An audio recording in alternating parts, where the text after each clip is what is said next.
Great. Well, it's good to see everybody. Thanks so much for coming. First, I want to congratulate our volleyball team on their big weekend and their start to conference play. A lot of exciting things happening here on campus. Of course, we're excited about our team. We're inching closer and closer to our season.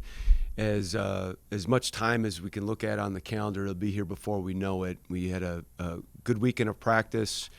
We've got a scrimmage coming up in the next 2 weeks, and then just continue on that process. But really enjoyed this group. We've had them together since the first week of June, and in our first meeting I said, all right, we got to learn each other's names. And we started off with that and clearly didn't know everybody. And then shortly after, learning everybody's game, and that's ongoing. Enhancing their game, building the consistency, the connection among the group. But this has been a fun group to coach, and I think a fun group for our fans to watch. All right, questions? So, given the turnover on the roster and the short time frame, how do you try to build like chemistry and continuity? So there was a stat that I saw in Division I men's basketball that roughly 9 players turn over on average. And so we're just slightly higher than that. We're all going through it, talked to a number of different people on just the ways to build chemistry, and it's a lot like building friendship. You get to know each other. We've done a lot of different exercises. We're doing one every time that our entire group is together. Sometime an assistant is off recruiting, for example. We'll do a thing called the 5 H's, and it's everybody, players, coaches, staff. Tell us a little bit about your history. Tell us about a highlight. Tell us about who your hero is. Tell us about a heartbreak. And then tell us about your hopes. And it's just another way for guys to get to know each other. We've organized a lot of different events and opportunities for them to hang out. We've got a pretty social group. They like to go to eat together. They've gotten to know each other very, very well. But those things are ongoing. And we're going to learn a whole lot more once we start playing against some other teams, and then you find out more. Has there been anything that you've been surprised by since you've gotten this group together and watched them work out together? Well, you always hope for a level of things, and I think that individually been pleasantly surprised with maybe just how athletic somebody is when you only watch them on film or brought them to campus and you do a couple things, but just watching them every day. There's also been great growth. I've been very pleased with the number of improvements guys have made in the weight room, some in just their physical stature, how much bigger they've gotten.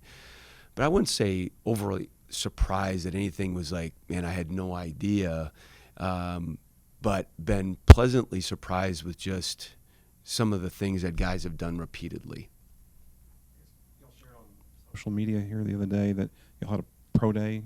What went into that, and what was that process? Why, how, the whole bit on that? It's my first one that we've ever done, that I've ever been a part of.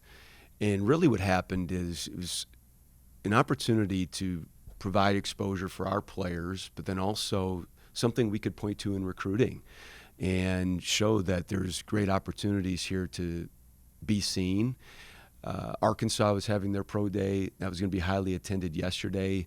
We got with OSU and felt, hey, this is a great opportunity for scouts to come into Tulsa the day before, whether they were flying here or not, instead of going to Stillwater, just coming right here and then getting over to Fayetteville. So we had 6 NBA teams. OSU practiced here in our building from 11 to 1. We were at 1:30 to 3:30. We provided lunch for the scouts, had an opportunity to spend some time with them and get to know them better and better. But this was a collaborative effort with our staff and OSU staff and just putting the whole thing together. I know that Justin Moore was on with Bruce and went into detail on the basketball schedule this year. What is your involvement in the process of scheduling basketball games, and how did it come together from your perspective? I'm highly involved in everything we do, and I am fortunate to have the also support of our administration with other things, meaning conversation with other athletic directors, other promoters from an MTE perspective there is an initiative league-wide of the type of things that we want to do. Luke Hillen in the athletic department worked, very closely with myself and Josh Wolf on our staff in our schedule. There's a very strategic emphasis with this year's schedule. If you look at it, this is the lowest number of Division I home games that we've played at in a long time. This is the first time, and I looked back many, many years and didn't find one, but this is the first time we'll actually play more games away from home than home, and so that was strategic. We took really a page out of the Mountain West playbook a couple years ago with playing the 2 non-Division I's that do not count on our record, just like 5 of their 6 NCAA tournament teams did 2 years ago, and then play a number of neutral sites. We're playing 4 of them. And so trying to really, I think, manipulate the net is not exactly the thing, but trying to play to the net's strengths. Neutral site games, games away from home. Of course, we felt fortunate to get the game with Kansas State because the P4 level isn't really engaging much with the group of 5, if using football terms, in scheduling. So a lot of things went into it. It took a long time. Of course, I would love to be done with it much earlier, but the opportunities that came our way, we needed to take advantage of, and then the ones that we tried to create just weren't there for us. You guys have an exhibition game coming up. How key is it to see your players actually in a game setting, especially like you said with so much roster turnover? Really important. I think most years I like doing a closed scrimmage and then one under the lights, I call it, where you can go through the entire game day, dress rehearsal, from locker room to the introductions to just getting through the feeling of wearing the Tulsa jersey in front of people, that feeling. And so I've always liked doing 1-and-1. I know there's been some years we've done 2 closed scrimmages, but I think it's really important. I think it's good to just be able to sweat under the lights in front of fans at least once before you kick it off. And you guys have a pretty good local pickup recently in Forsyth. What do you feel about him, and how excited are you to have him on the team? Well, unfortunately, I can't comment directly on signees until November, but I can tell you that we are excited about recruiting the state of Oklahoma. We always want to be inside out in our recruiting, so the very best and brightest that are here locally, we're going to take a look at. And so that's a big part of, I think, this program's history, and it's going to remain with what we want to do as well. I know we'll learn a lot more when you get on the floor, but what do you think you know about this team right now? Well, I can tell you what I do know. This is a very edgy, competitive group. We are not huge at the 4-5. We're not going to roll out 2 7-footers or 2 6'10" guys, but we have good overall size, both height and width. Our collective size is pretty good when you say what we could roll out there 1 through 5. And then also from a strength perspective, we only have 5 guys on our roster under 200 pounds. And so we're just a bigger, broader looking team. And then from a skill perspective, we have some guys with some production in their past that you can really point to, from a guy like David Green, who's averaged 14 and 6 in the A10 over the last 2 years, to Miles Barnstable, Miles Rigsby, Terrence Ford Jr. All those guys have experienced a level of winning and a level of production that went into that winning. So we like what we see from a shooting perspective. We've got some confident shooters. We like that we have a level of athleticism to be switchable defensively. We're going to play differently than what we have just based on our personnel and what we think can win. This doesn't answer your question exactly, but we did a study offensively that scoring is so up in the last 4 years. The teams that were 100th in the country last year offensively would have been 26th in the country 4 years ago, and it's been a steady incline. We've got to find ways to score the basketball better. Some of that was with the type of shooting that we got, and then we've got to be able to play better offense, but we like what we've seen so far. You had mentioned this a little bit last year, and it was in terms of like when Schmeichel came in and talking about just his frame. Now, two guys that are only under 200 pounds. Has that been a gradual effort in building this roster to get to that point where we realize you just got to be more physical to be able to play in today's style of basketball? It's always been something that we've liked, and some of it is you hope that you can develop it, but as you know, developing really needs to happen more than a couple of years. And we've been able to put some weight on guys, but we really went out for a more positional size at each spot. You know, T. Ford is smaller in stature, but he's still over 180 pounds as a guard. Tylen Riley, who can play the point, play the two. I mean, he's 190, 195 pounds, and so we've got a sturdiness about us that I like. You may not want to answer this, but why is the P4 in today's college basketball so unwilling to compromise when it comes to scheduling? Well, if you look at the components of the net, the number one component of the net is scoring margin. And so that's why you'll see a number of schedules out there that they don't have a single road game, maybe one, and if they're playing one, it's against another Power 4 type school.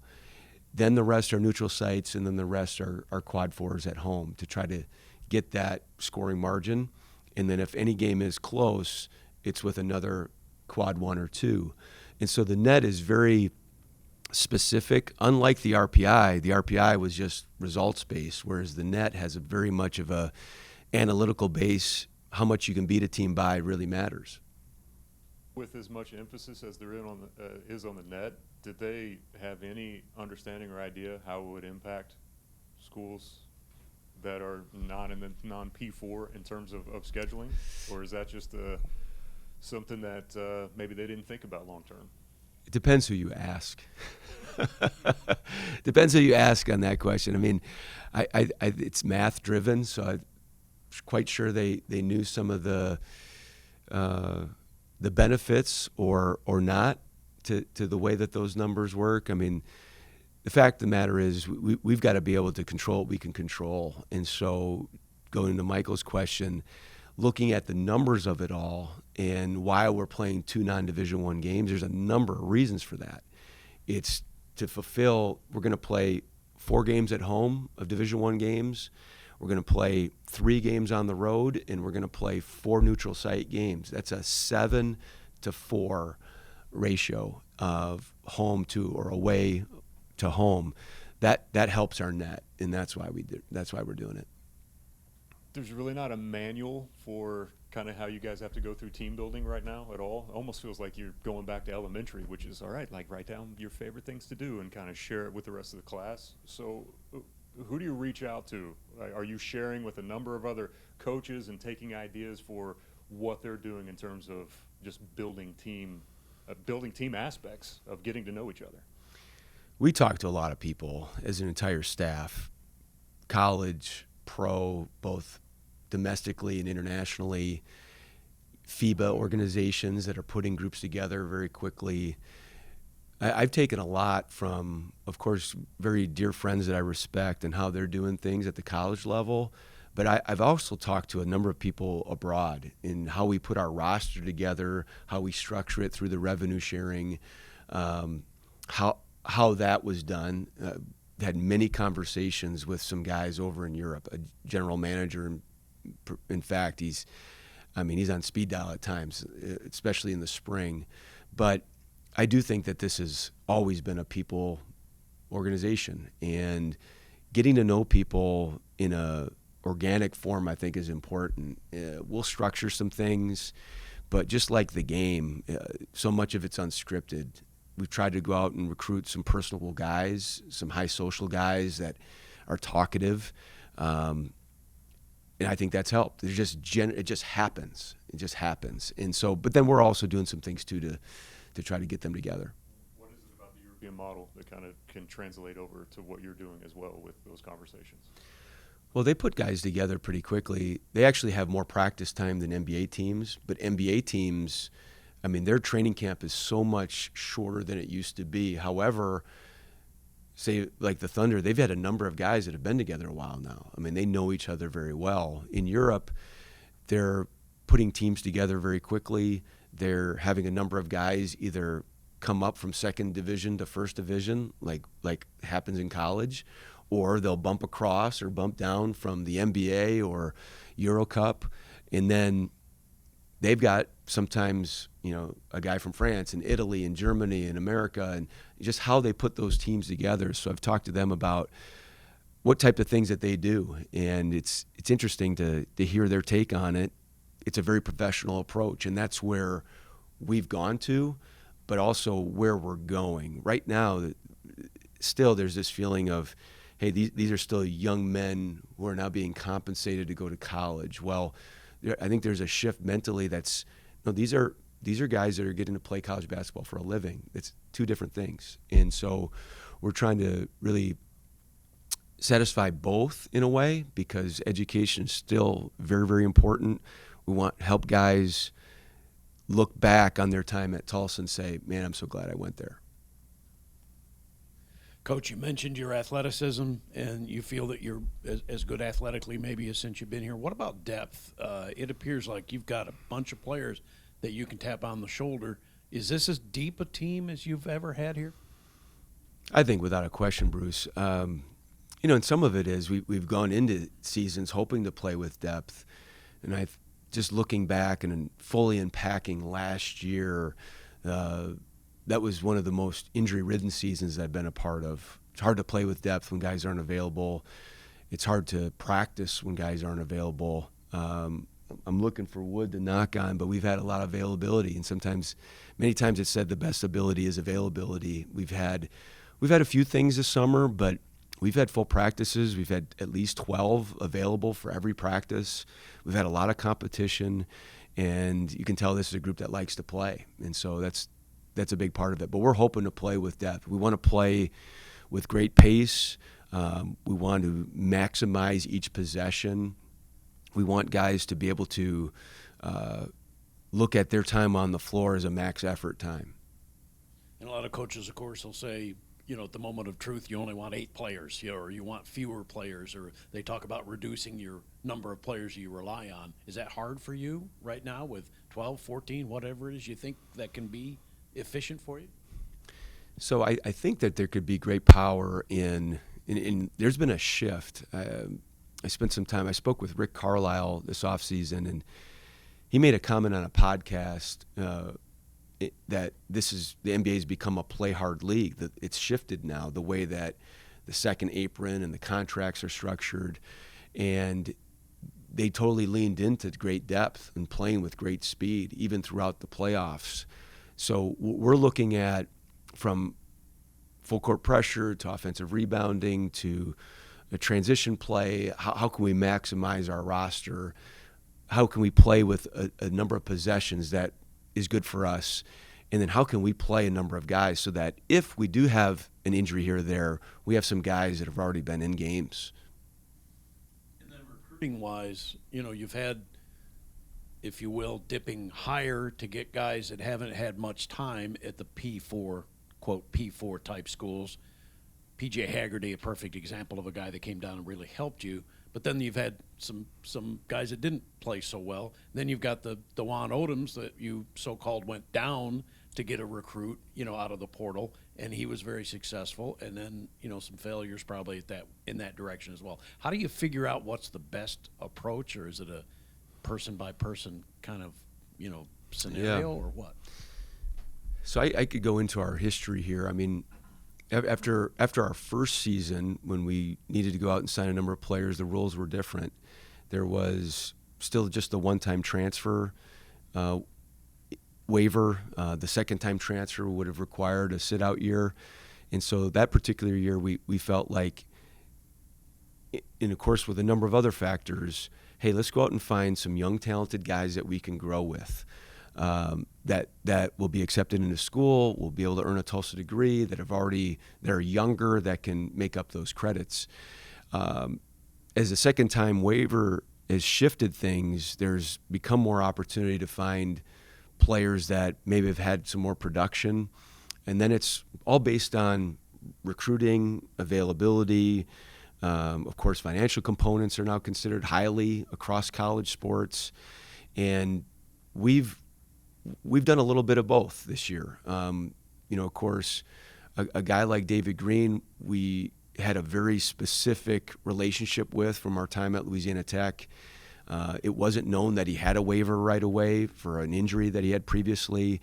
He was an Atlantic 10 very accomplished player.